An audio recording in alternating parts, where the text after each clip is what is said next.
Ya voy a empezar con el tema del prólogo. Esta cosita de aquí. Esta cosita. ¿En cuál? Sale al revés. Pero dice historia de la psicología. Entonces, el documento parte con el tema de la historia. Entonces, menciona al laboratorio de Wundt, el cual es donde comienza, y de ahí salieron dos estudiantes, los cuales sus nombres son, no me acuerdo, así que igual voy cachando el tema del texto.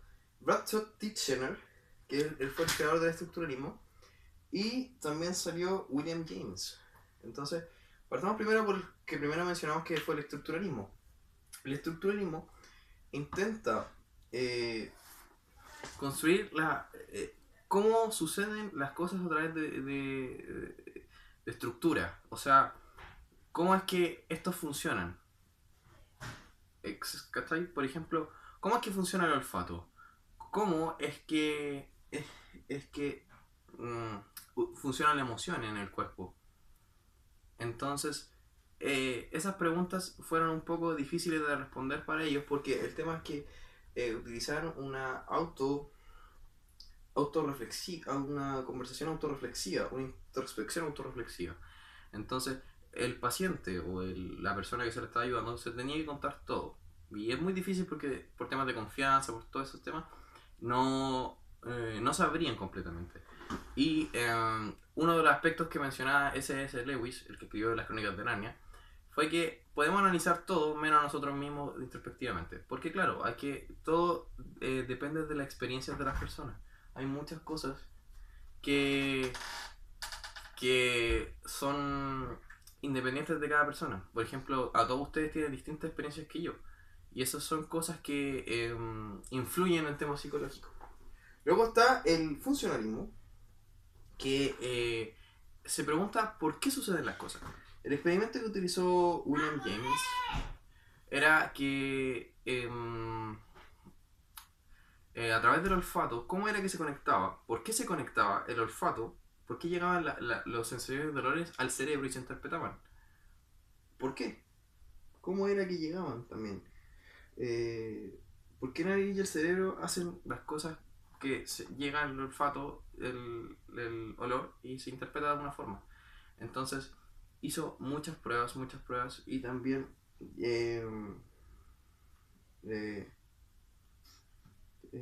eso. Lo que dice acá es que fomentaba las expresiones de las emociones, de las fuerzas, de las sensaciones. Exploraba todo ese mundo y se preguntaba siempre el porqué de las cosas.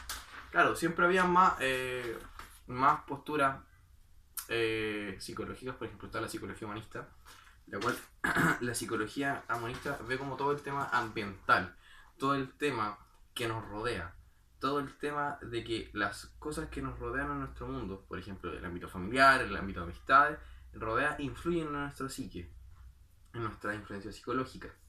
También tenemos la neurociencia, el cual se basa en un tema más que nada biológico, de que estamos seteados de alguna forma para pensar como pensamos. Se han puesto a pensar o se han puesto a analizar a sus papás y con sus propias actitudes, o lo de los abuelos con los papás, o qué actitudes tienen de los abuelos, que todo eso puede venir de, no sé, sus sensaciones, su forma de ser, por ejemplo, qué tan enojones son, de algún familiar, de alguna forma genética.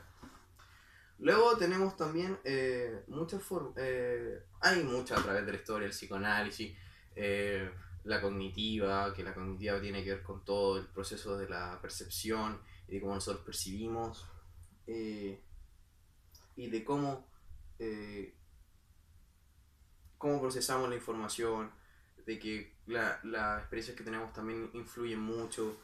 Entonces hay muchas formas, pero se pueden tomar los grandes temas de la psicología. Siempre hay como la pelea natura-nurtura. ¿Qué quiere decir eso?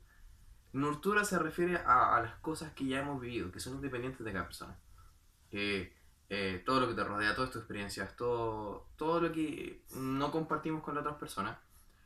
Y la natura se refiere a la naturaleza, a todo lo que viene desde otras personas, desde tu genética. Esta wea. Desde la genética de las personas.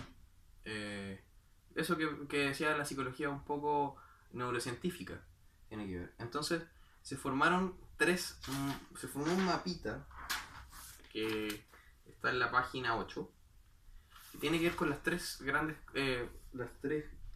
niveles de análisis de la psicología, que son el tema biológico, el tema procesos mentales y el tema también psicológico. Tiene el tema biológico, como ya se pueden haber dado cuenta, lo que se hereda. El tema psicológico son los temores y expectativas, las experiencias que cada uno tiene en sí. Y el sociocultural, o creo que no me acuerdo cómo lo llamé, me equivoqué quizá, que son las influencias socioculturales, es lo que veía el tema eh, humanista, de qué punto lo que me rodea es importante. Ah, es largo el video, Julio. ¿Qué tema es importante para nosotros? Y así pues, eso pues. Y claro, después hay un cuadro, el cual, ¿qué se centra más? Por ejemplo, los evolucionistas se centran más en el tema genético, cómo ha avanzado desde el punto de inicio hasta ahora, en el tema genético. La neurociencia es cómo el cuerpo y el cerebro eh, actúa. La hormona, eh, la carencia de esta hormona, el tema de un, por ejemplo, ah, ah, hay ay, se me olvidó. Eh, Mira, vean la serie. Hay una serie que se llama Sherlock Holmes, el cual en un principio Watson cogea y le dice que es semántico. Y tiene que ver que eso tiene que ver con un poco con neurociencia porque tu mismo cerebro está bloqueando un impulso nervioso que no te deja caminar bien. Eso es un ejemplo que te puedo dar desde un punto neurocientífico, que creo que se llama eh, esto que le da a los soldados después de la guerra. No me acuerdo el nombre en este momento, lamentablemente. Y eso se puede denominar como el prólogo, porque después empieza a hablar de las especialidades, de todas esas cosas de los niños. Y básicamente habla primero que todo de la historia de la psicología.